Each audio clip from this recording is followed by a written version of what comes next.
Akkam jirtu jaalatamtootaa fi kabajamtoota hordoftoota chaanaalii kootii nagaa keessanii fayyaa keessanii ani nagaa kootii baga nagaan na eegdanii jaalatanii waan chaanaalii kiyyaa ilaaltaniif guddaa isin galateeffadha. Haaraa warri taatan immoo subscribe godhuudhaan maatii ta'a akkasumas immoo viidiyoo kiyyoo jaalattan like share gochuu hin dagatinaa sinan jaalladha baay'ee tokko jechaadha.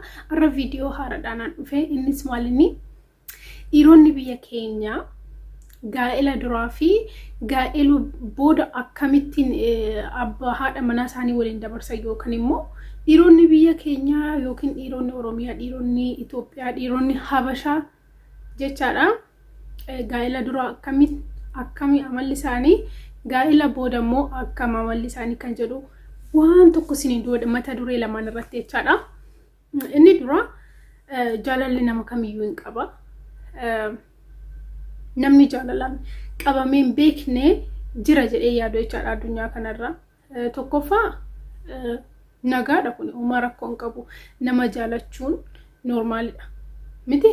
Namni jaalalaan hin qabamne yoo jiraate maybe rakkoo qabaachuu danda'a malee jaalalaan qabamuun akka kiyyaatitti akka namaatitti yoo yaadne jennu safuu miti. Jaalalaan qabamuun nama jaalachuun uumaa rakkoo hin qabu jechaadha.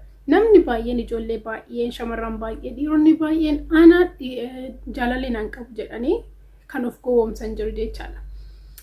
Akka qalliitti isaa ta'u serious immoo ana jaalalli nan qabu gonkumaa jedhanii namni isin mormu jiraachuu danda'a jechaadha.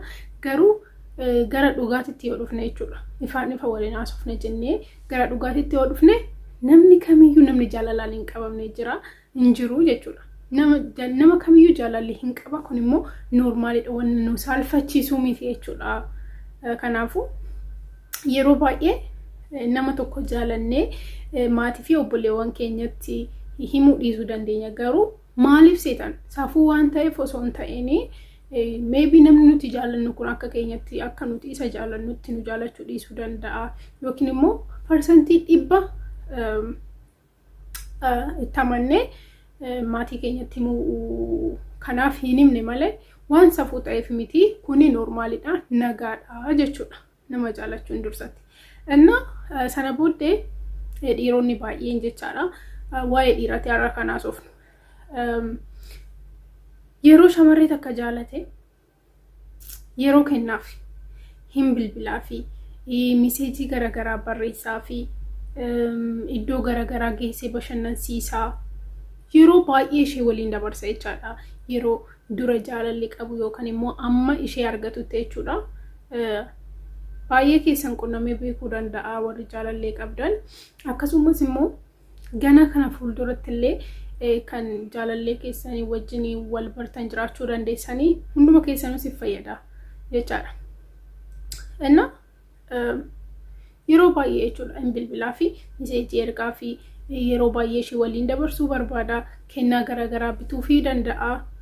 Waa baay'ee jechuudha. Waa baay'ee tokko yeroo adda abbanii jiranitti waa baay'ee tokko godhaaf jechaadha. Akkuma nama kamiitu akkuma jaalallee kamiitu waa baay'ee tokko wajjin dabarsuu danda'a. Waa'ee ishee baruu barbaada. Ishee wajjin yeroo dabarsuu, ishee wajjin haasa'u, ishee wajjin fiilmii garaagaraa ilaaluu barbaada. Baay'ee tokko yeroo kennaaf gaa'ela dura jechaadha.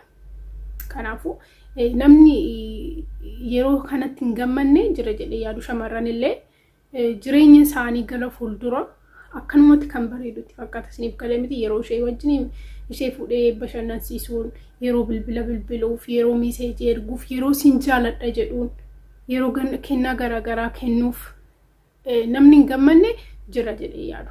Kuni shamarran baay'ee tokko gammachiisuu danda'a jechaadha.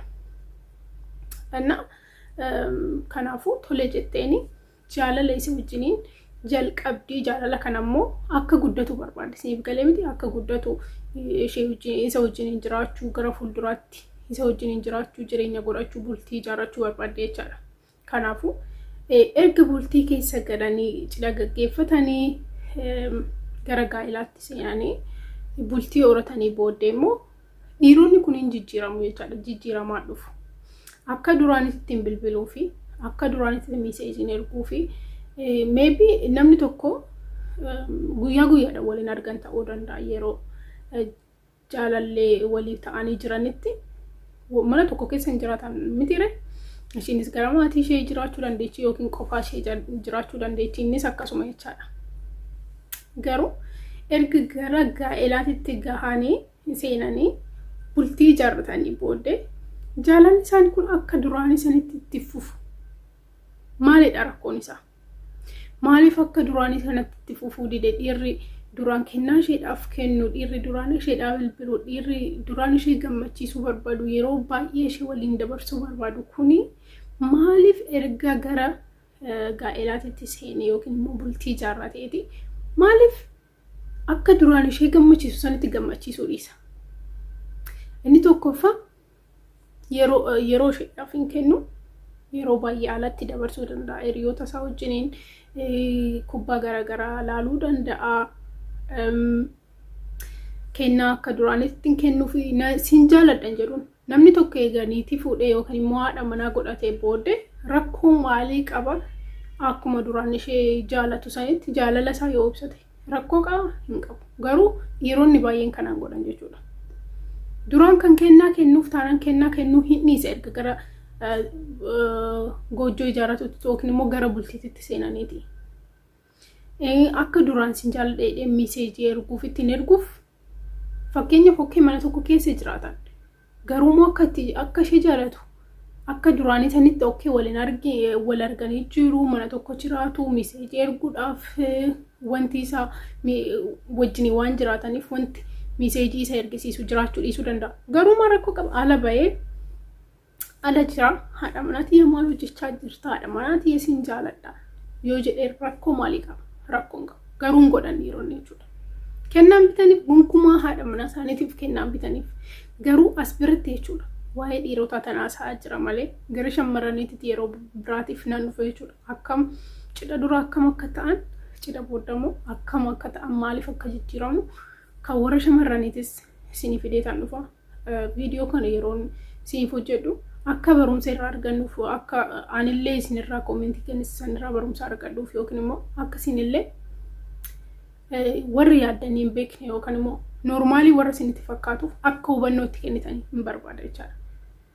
Fakkeenyaaf itti bartanii ta'uu danda'a galee isinii galee yeroo baay'ee mee ilaala Facebook irratti illee jechaadha.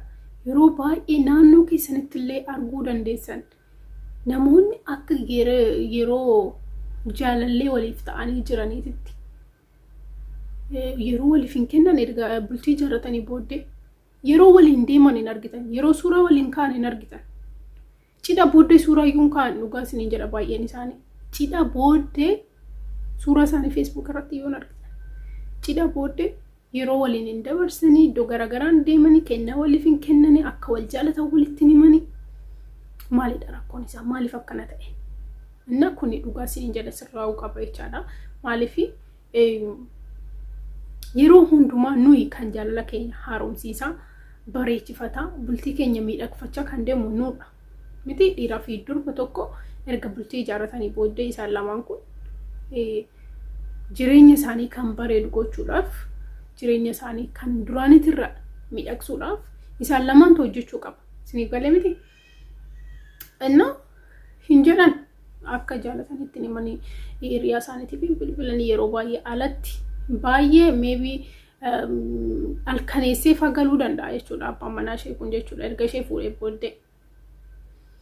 Inna jijjiirama guddaatu jira.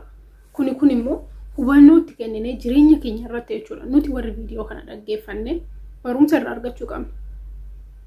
Rakkoo jirus baruu qabna. Maaliif akkas ta'uu danda'e? Maaliif akka wal jaalatan walitti himan? Maaliif yeroo waliif hin kennan? Maaliif waliif hin bilbilan? Maaliif meseejii waliif hin barreessan? Rakkoo maaliitu jira? Maaliif wal nuffu? Yeroo baay'ee wal nuffu kun immoo ta'uu qabu jechaadha. Jaalala keenya kan bareechifatu jaalalli baay'ee gaariidha. Baay'ee namni jaalala yeroo qabamu haamilee adda ta'e miira adda ta'e tokkotti dhaga'ama nama kamiittoo jechuudha. Amalli keessan badaa yeroo hunduma kan nama waliin wal loltan illee yoo taatan dhugaa isiniin jedha jaalala yoo qabamtan hin jijjiiramtu. Jaalalli haamilee gaarii haamilee baay'ee das nama jedhu namaaf kenna jechaadha. Kanaafuu jaalala kana guddisuudha bultii booddee eega bultii ijaarratanii booddee akkas ta'uun kun gaarii miti jechuudha. Haadha manaa keessan duraan jaalatan kana erga ofii keessanii kan kee erga godhattee booddee irraanfachuu hin qabdu. Ishiin kan keeti okay rakkoon qabu gaariidha. Wanta isa duraanitti irra bareechifachuu qabna malee gadi buusuu dhiisuu irraanfachuu hin qabnu jechaadha. Wal tuffachaa deemuu wal nuffaa deemuu qabnu jechaadha. Isin galemti akkuma duraanii san akka wal jaalannu walitti himuu qabna, meseejii waliif erguu qabna. Bakka romantic yoone akka bareechifachuu qabna jechuudha. Inna kana siniin jedha please warri bultii ni jaaranne akkasumas immoo warri jaalallee qaban gara fuulduraatti jaalallee qabaachuu bultii jaarrachuu warri barbaadan akkasumas immoo jaalallee warri qabdan bultii keessa warri jirtan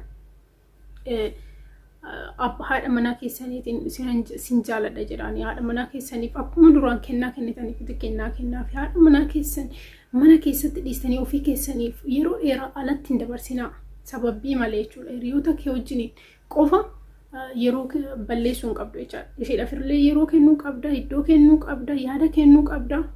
Kanaafuu sirreeffachuu qabna jechuudha. Warri gaa'ela keessa jirtan akkasumas warri gaa'ela keessa hin jirre please waa kana itti yaaddanii sirreessuu qabdanii jechaadha. Kana fakkaata viidiyoon ani har'a isiniif qabadhee dhiyaadhe.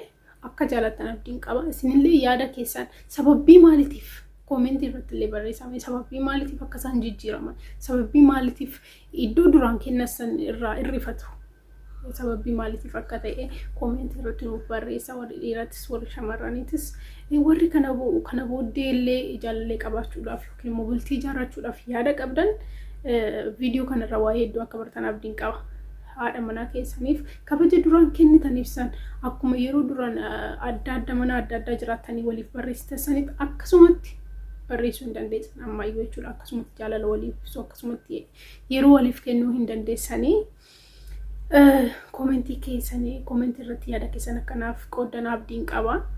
Gara chaayinaalii kanaatiif yeroo duraa akka dhuftan please milkata subscribe jedhu saanduqaatii subscribe godha akkasumas like godha yoo jaalatan namoota biraatiif illee share godha. Sinan galateeffadha. Guddaa galatoomaa nagaan tura.